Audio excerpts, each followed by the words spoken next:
Good afternoon, guys. Thank you for doing this. A question for Doug Wilson Jr. for Tim too. How deep is this draft? Just in a general overview, big picture. How do you see this draft? How deep is this draft?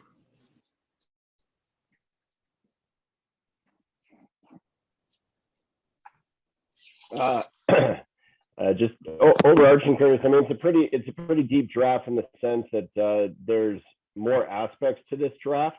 There were players that didn't play last season, so they're older players, and they weren't able to be seen last year. We took a few OHL players last year that played very minimal games. I think you'd expect to see a couple older players that were eligible last season, move into this year now that they've had a full season. So it's probably added to the entire depth of the draft, just different ages of players for this one, 02s, 03s, and 04s.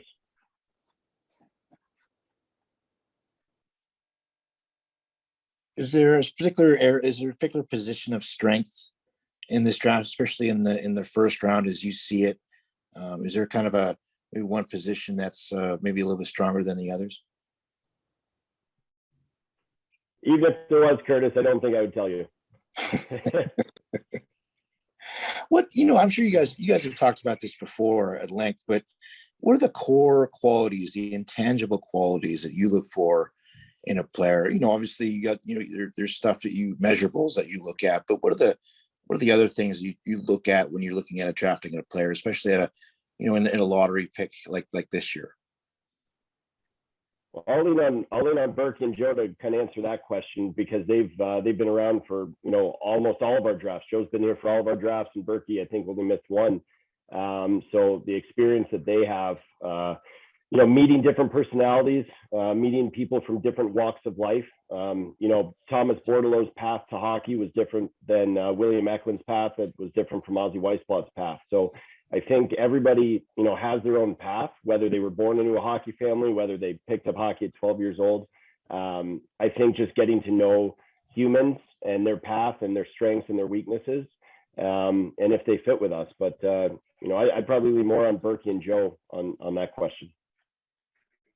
Yeah, I think, most teams will tell you they're looking at, hockey sense, speed, adaptability, playmaking, ability to play in all situations type of thing. I mean, they're going to tell you a lot of different things. Best player available. And then, you always got to balance out your depth chart. But I think it's different for everybody. But, obviously skating and hockey senses are critical things that, if a guy can really think the game and he's got speed, that's a good start.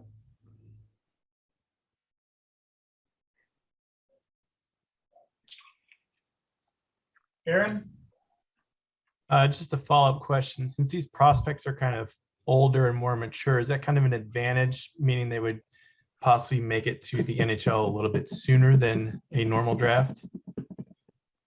No, I don't think so. I mean, we've talked about this quite a bit, is that an NFL draft is different from an NBA draft. It's different from an NHL draft. NFL drafts, it's 22, 23-year-olds going right onto the team and starting. NBA drafts, they just got the G League. So most, NBA players go onto the team, but they might not contribute as much as NFL players. NHL, the only draft pick last season that played legitimate minutes was Cole Sillinger in Columbus out of, 217 or 224 picks. So even if they are a year or two older, it's more data for us, but I wouldn't necessarily say that means that they're closer to playing, next season. Shane? Hey, this is a question for either Doug or Tim, and hello guys. Doug, actually I asked you this, I guess a couple of months ago, just what number your list is at for kind of a due draft list. Can you say, is it 110 or whatever it is? Yeah, it's always around the same number. I mean, every team's got their different number on their list. We just finalized it with our Europeans a couple of weeks ago, so it's a similar number to the last few drafts we've had, right around there. And a question for anybody who wants to take this one. Right now you guys don't have a second round pick. I guess generally you guys are always looking for, to get into that area, but is that maybe in this draft a little more urgency to get into that layer of the draft, or less urgency? Always urgent to get in there. Why wouldn't it be? Can't argue with that. just checking if this draft was any different in any sort of way. And this is a question specifically for Doug and Tim. We talked to Joe earlier about sort of the GM search, and it's hard to say, how. I think Joe, you alluded to something about how the, whatever or whoever you guys draft, it wouldn't go against whatever the philosophy of the new GM may be. So just asking Doug and Tim, have you guys, spoken with any of the finalist candidates in terms of just in terms of what they might be looking for in the draft? Have you kind of worked with them already in any kind of sense? No. Okay. And next question for me, I'm wondering, in this draft, though, one of the big topics is obviously sort of that Russian factor, and so much more so this year than in past years. And in recent years, the Sharks have, not shied away. I don't know if there's ever been a time when the Sharks have shied away from drafting Russians, or, having Russians as a part of the organization and the prospect pool. So any thoughts that you guys can share about that in terms of just your direction with that this year? Well, we're, as you know, most players that we're drafting this year are 18 or 19 years old. The likelihood of them being ready to play is, usually when they're 21, 22, 23 years old. That's an eternity, like in terms of resolve conflicts and things that change around the world. Lots can happen in that time. So while we're aware of what's happening in the world, and very cognizant of that, these type of players right now, it may not even be relevant by the time we get to there. So yes, we are aware, we discuss, we look at the benefits and the risks and everything involved with it. But at the end of the day, if it's a great opportunity, it's a great opportunity, and we'll look at it as such. And my last one for now, just another general question. You guys are a number 11 now. I just wonder about the philosophy here too. Is there less of maybe willingness to take a risk at number 11 in terms of the player that you pick, as opposed to later in the first round where you might kind of go with somebody with maybe more upside, but there are some, supposed red flags associated. Whereas when you're higher in the draft, you might be a little bit safer in some way. I'm not even sure who's going first overall right now. So I think there's risk involved in every single pick. I don't think we see it as a risk versus reward. Every player has some risk and reward, and we take best player available, and that works with trying to acquire the most talents possible, right?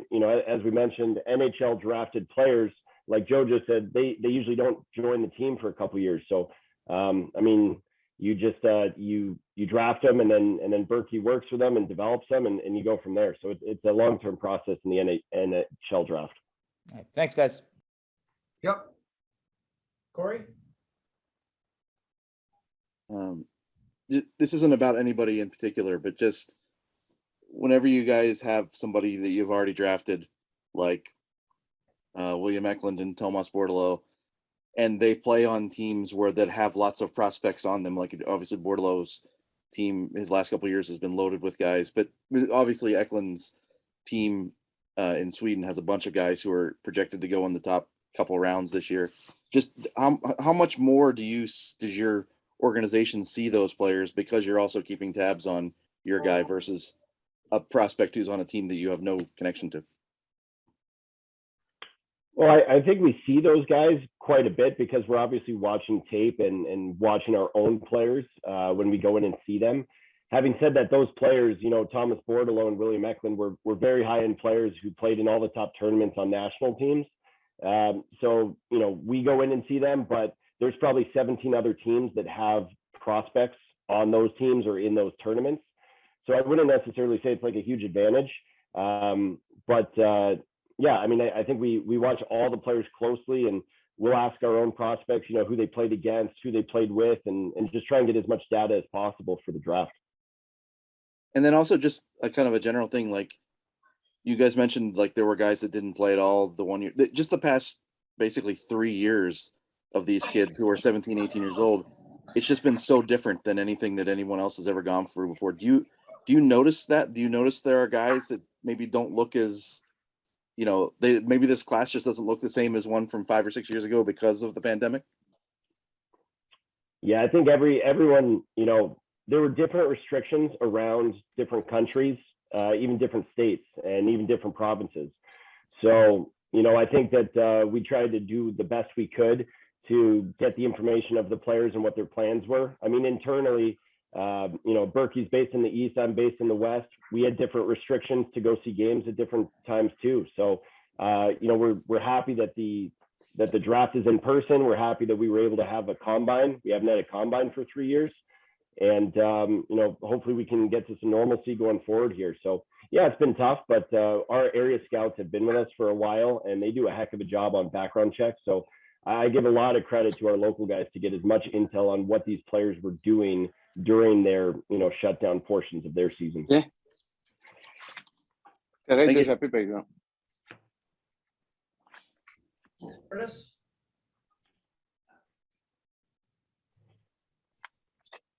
Hey, sorry about that, Joe. I mean, how do you? Obviously, the Sharks have made trades remotely here in these last couple of drafts, but do you anticipate there just being a little bit more activity, not necessarily with the Sharks, but with overall with general managers around the league being on the same draft floor this year? Do you anticipate there being maybe more trade activity than usual? Yeah, it always seems that when we're in person there, everybody's talking to each other a little bit more. It's a little bit easier. Having said that, it's pretty, more methodical around the league compared to what it used to be. People have their value charts and they know what the value of picks, and they talk to other teams all the time about, moving up and down and around much more than the past. So in the past, couple of years, there's been, the analysts and everything will come forward with potential trades. Teams decide to do that. We talk to each other. We still make them. We're making them over the phone. In the COVID years, we'll be back here on the floor. It probably will ramp up a little bit in person. I think this league, used to be kind of just sit till your pick and take whoever's there. And now you see a lot of move ups and move downs. And I think that's just going to continue to grow, not move the other way.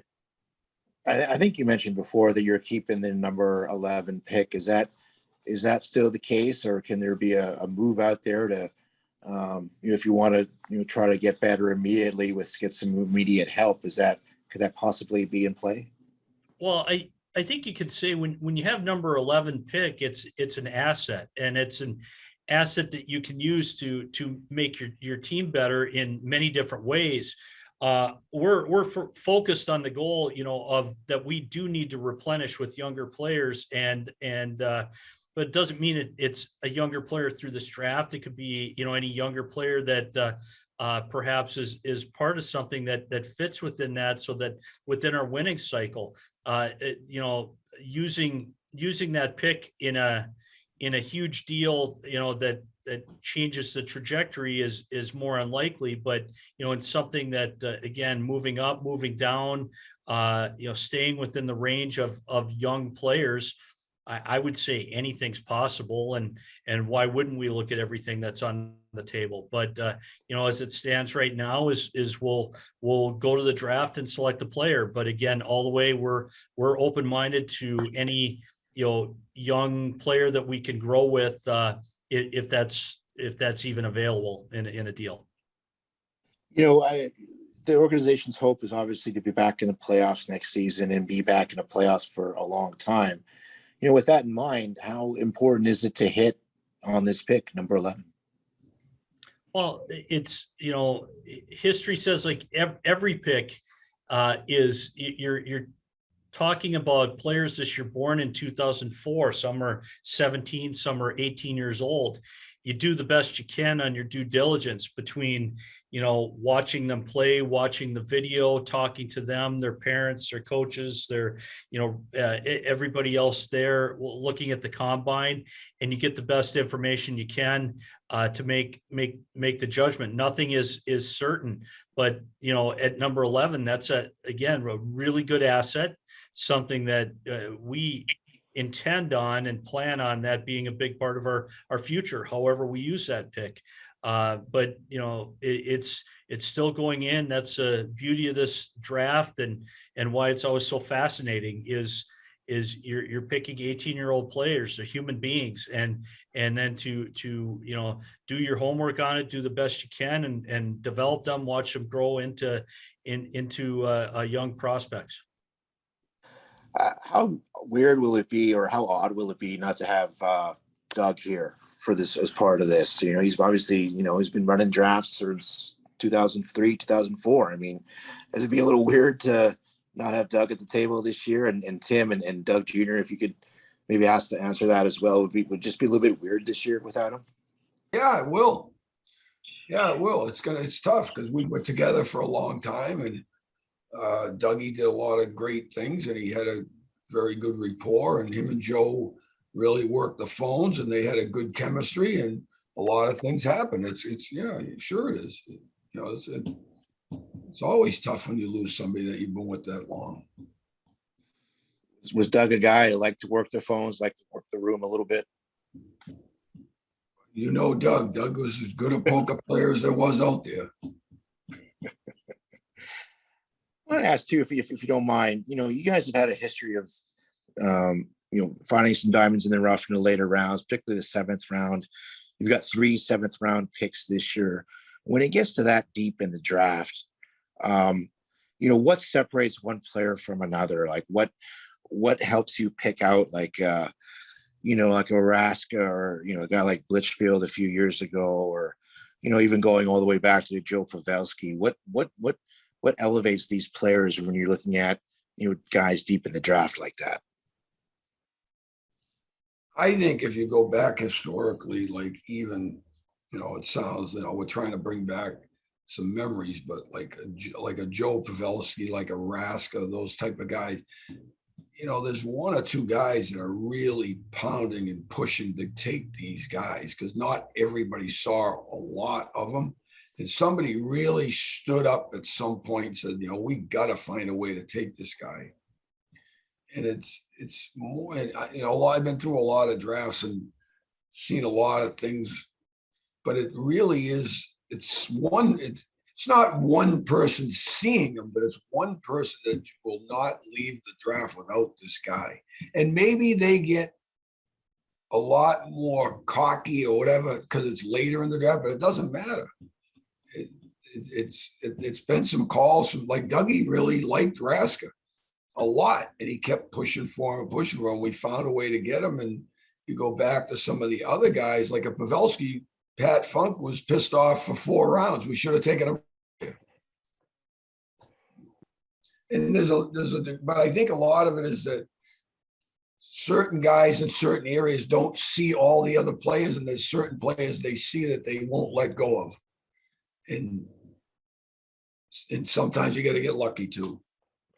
Yeah, just to jump on that a bit, I want to mention that we've got 2 scouts, Gilles Cote and Brian Gross, who've been with us for a long time, and they might be retiring at the end of this draft, and they have been with us for forever, and they are perfect examples of this. Adam Raska played in the Quebec League, and Gilles Cote, he drove around, he went to games. Sometimes I think you think it's Burke and I making the picks. Our picks are a collaborative effort of our local scouts. And the amount of hours that they drive around individually, a 5-hour drive in a snowstorm for a scout is normal. And these guys work their bag off, and they do an unbelievable job in background checks, talking to coaches and teammates. So when Berkey says like that they're pounding the table because they've put in the work. And I have to give a lot of credit to those guys. Gilles Cote and Brian Gross have been phenomenal for us, and they've found those guys. Gilles Cote, like I said, found Raska, was there for Timo Meyer. when our local guys pound the table and they start getting rattled, you know that we have to pick them. Otherwise, they won't talk to us the rest of the year. So it's a lot of the local scouts get the credit for that. All right, thank you guys. Shane? Question for Joe. William Eklund has said that he's going to play in the World Junior Championships. He also was selected for the team, obviously. Thomas Bordeleau was selected for the selection camp, and so they haven't decided their team yet. But will Bordeleau be allowed to play if Team USA picks him? Yes, from us, they will be allowed to play. And we view this as number one is Thomas's situation with some of the COVID problems they had with Team USA last couple of years here, and he was not able to play. So he has yet to play in a World Junior tournament. So we thought it'd be a great opportunity there if that all works out. The other part is with a new GM coming in too, it's opportunity for him to see these players as we saw them when we selected them amongst their peer groups, the best in the world at that age. And that's one of the things, I stressed with both of them and the representatives is that's the way we're strongly leaning towards, is having you play in these tournaments and, as a setup for not only the GM to watch them, but we missed a lot of hockey during COVID, and it's always good to play against your peer group. It's kind of that little measuring stick of how you're doing against players your age, and the ability for them. A lot of times they come in here and they're the youngest guy here and trying to catch up, but they can be a premier guy. So that's and one of the best tournaments in hockey, one of the best tournaments in the world. So the answer is yes, and it wouldn't be surprised if both guys are in that tournament. And how do you, balance? There's obviously WJCs usually isn't in August, but development camp in July, the World Juniors September, the rookie face-off, and then training camp. Just actual hockey on the ice versus development off the ice. Well, hockey is hockey. It's at that age and getting as many games in as you can. Just playing in those games is huge for development. Everybody now has extensive strength and physio staffs, and including the national teams there. So I've talked to both players just about that, of making sure that they not only are working with these teams, but they continue their summer training, looking ahead to the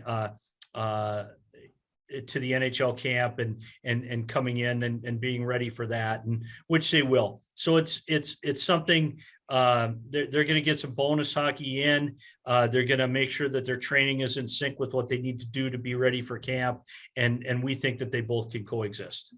And a final question for all of you guys. From what I understand, Gilles Côté is a pretty flashy dresser. So what do you guys expect out of him in Montreal if it is indeed his last draft and in his hometown? Cannot wait to see. There's got Burke, you want pinstripes? Maybe there's got to be something. He's got to have a big time suit. Yeah. A lot of pressure on him then. He upped his game. Yeah, Shang, we'll tell you, there was one draft. I can't remember which draft it was, Joe. Maybe you remember it, but there was a draft like recently in the last 4 or 5 years where Gilles' bag got lost. And I think we were trying to figure out, how are we going to get Gilles a suit? Like, he needed a suit, and his bag came maybe a couple hours before the draft, because the draft's at night. But there was like 3 days where Gilles was freaking out. We're trying to talk to him about his list, and he couldn't even function. He had no clothes. He couldn't find a suit. I want to say it was New Jersey maybe, but it was, that's Gilles is the best. Well, if you don't look the part, from the beginning, kind of throws you off, rattles you, so. Yeah. Well, if you've ever seen the Quebec League draft, you'll know the Quebec League youth draft, they got fireworks and a red carpet, the whole thing. They do it right.